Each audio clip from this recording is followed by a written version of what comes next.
سب سے پہلے تو میں آپ کے سامنے وہ بات دہراؤں گا جو مجھے اسی بچے نے، جو بینک کے میں نے کہا مراد میں بہت نیک بچہ بتایا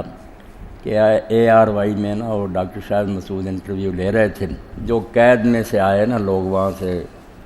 ان میں سے ایک تھا۔ تو اس نے اپنا بتایا،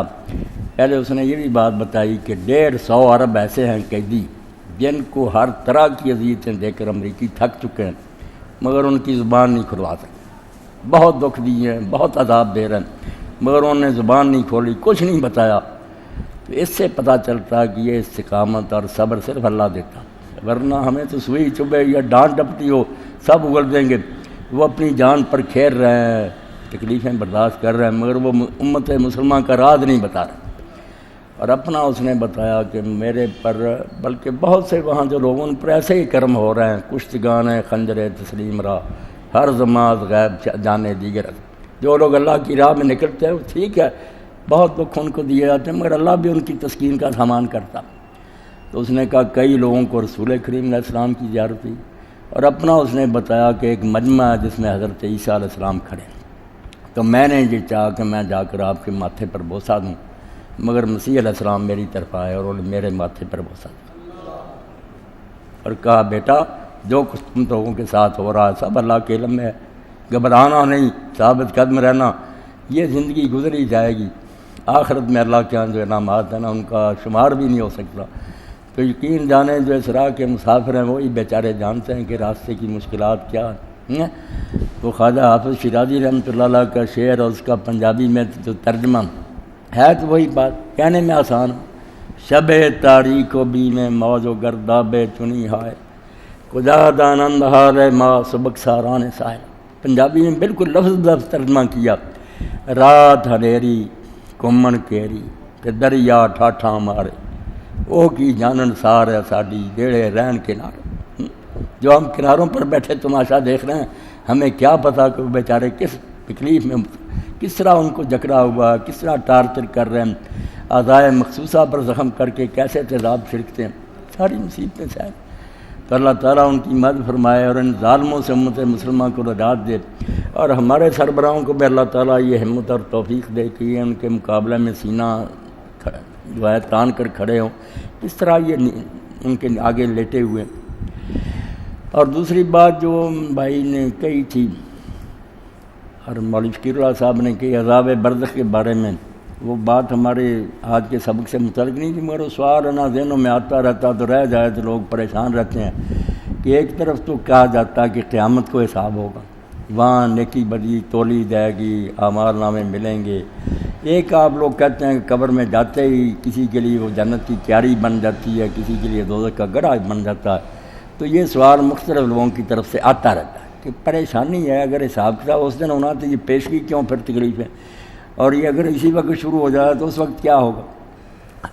تو اس کی مثال آپ یوں ہی سمجھ لیں جیسے قانون کے مطابق ایک ہے حوالات، ایک ہے جیل۔ حوالات تو ہے کہ اس میں بند کیا ہوا تفتیش ابتدائی ہوتی ہے، مگر مقدمہ جو ہے تیار ہو رہا ہے، چالان ہوگا، عدالت میں پیشی ہوگی، گواہ پیش ہوں گے، پھر فیصلہ آخری ہوگا، پھر وہ جیل بھیج دیا جائے گا، جو بھی وارڈ اس کو الاٹ ہوگا وہ سزا ہوگی۔ اب جب آدمی جاتا ہے نا تو اس کے کاغذات مختصر دیکھ کر اگر وہ اچھا ہے تو آپ یوں سمجھ لیں مہمان خانے میں ٹھہرا دیا جاتا ہے، خوشبوئیں ہیں، راحت کے بستر ہے، آرام ہے، مگر ابھی جنت میں نہیں گیا، وہ جنت میں جو مدارج ہیں اس کا فیصلہ نہیں ہوا، اور ابھی اس کا اعمال نامہ بھی چل رہا ہے۔ لوگ کہتے ہیں ساتھ ہی کیوں نہیں فیصلہ ہو جاتا؟ ساتھ ہی فیصلہ اس لیے نہیں ہو جاتا، یہ بہت توجہ طلب بات ہے کہ نیکی بدی وہ نہیں جو مرنے تک ہم کرتے ہیں، وہ کھاتا بعد میں چلتا۔ جیسے حکیم صاحب فرما رہے تھے خوشبو آپ نے پھیلائی، آپ مر گئے، مگر وہ دین کی بات جو آپ نے سکھائی، آپ سے لوگوں نے سیکھی، آگے شاگردوں کو بتائی۔ اب دین کا اصول ہے، عقل کی بھی بات ہے کہ جس نے وہ پودا لگایا تھا اس کو بھی تو جو نسبت نکلے ثواب ملنا چاہیے۔ حضور نے بھی فرمایا کہ جو نیکی کی تلقین کرنے والوں کے برابر اس کو ثواب ہے۔ اس سے حضور کے ثواب کا بھی اندازہ کریں نا کہ رسول اللہ کے ثواب میں ہر لمحہ کتنی زیادتی ہو رہی، جو امت کر رہی ہے، جہاں بھی نیکی ہو رہی ہے، آپ کے کھاتے میں ہر نمازی کی ایک نماز جا رہی ہے، روزے دار کی، تو یہ ہو رہا ہے اکٹھا بھی۔ جب تک یہ کارخانہ سٹاپ نہیں ہوتا یہ میزان نہیں لگ سکتی کہ اس کی نیکی کہاں کہاں گئی، اس نے کیا اثرات دکھائے، اور اسی طرح کسی نے خباثت پھیلا دی، برائی، وہ بھی جہاں جہاں پھیلی، جیسے حکیم صاحب نے بدماشوں کی حوالے دیے، یہ بش وغیرہ کے فساد زمین میں پھیلا دیا، صدیوں تک دنیا بھگتتی رہی، تو اب مرنے سے تو قصہ ختم نہیں ہوگا، مرنے کے بعد بھی ان کی شرارتوں سے جو نقصان ہوئے ہیں وہ سارے ان کے کھاتے میں جمع ہو رہے ہیں۔ اس لیے حساب کتاب مکمل تو اسی وقت ہوگا، نکتب ما قدموا و آثارا، جو زندگی میں تم آگے بھیجتے ہو وہ بھی لکھتے ہیں، اور جو بعد میں تمہارے فٹ پرنٹس رہ جاتے ہیں، تمہارے نشانات، وہ بھی لکھتے ہیں۔ اس لیے اب حساب نہیں ہو سکتا، قیامت کو ہوگا جب یہ کارخانہ روک دیا جائے گا، پھر ٹوٹل بنے گا کہ اس کی نیکی کتنی بنی،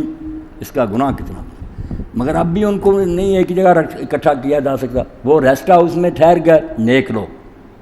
مہمان خانے میں، یہ حوالات میں بند کر دیے گئے۔ یہ فرق سمجھ لیں، اس دن جائیں گے، مقدمہ بھگتنے کے بعد چالان آئے گا، گواہ ہوں گے، سب کچھ تلے گا، پھر وہاں الاٹ ہوگا کہ جنت ہے تو جنت میں کون سا درجہ دیا جائے، 100 جنت ہے، دوزخ میں جائے تو کس طبقے اور درک میں جائے، وہاں بھی گڑھے بہت زیادہ۔ تو مکمل حساب کتاب تو میرے بھائیوں اسی وقت ہوگا، پریشان ہونے کی بات نہیں، ہونا بھی اسی وقت چاہیے۔ اب تو نیکی بھائی چل رہی، اور کئی لوگ ایسے بھی جن کا حدیث سے پتہ چلتا ہے، واقعی بات بھی ٹھیک ہے کہ حساب ان کا قبر میں ہی برابر ہو جاتا، نیکی اتنی بن جاتی ہے کہ وہ بدل دیے جاتے، ان کی نیکیاں اتنی بڑھ گئیں کہ سزا ختم ہوگی، دن قیامت کے وہ بری ہوں گے۔ اللہ ظلم نہیں کر رہا، جو کسی کا نیک عمل ہے یا برائی وہ ساری اکٹھی ہو رہی ہے، اس کے مطابق ہی پھل ملے۔ تو یہ سوال کا مختصر جواب میں نے دے دیا۔ کئی لوگوں کو یہ سوال پریشان کرتا،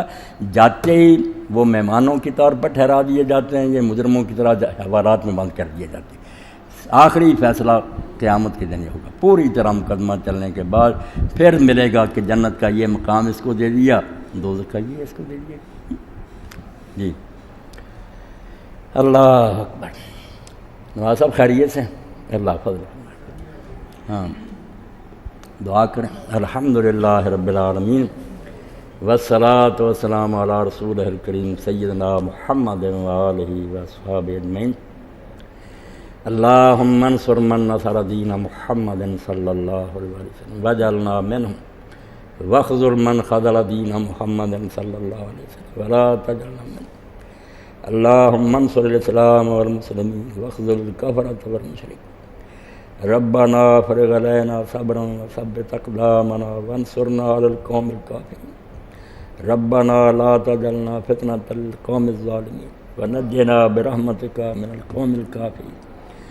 اللہم اسق عبادک و بہیمتک وانشر رحمتک واحی بلدک المیت۔ اللہم اغثنا اللہم اغثنا اللہم اغثنا اللہم اسقنا غیثا مغیثا مریا مریا نافعا غیر ضار عاجلا غیر عاجل وصلی اللہ تعالی علی خیر خلقہ محمد وآلہ وصحبہ اجمعین آمین یا رب العالمین۔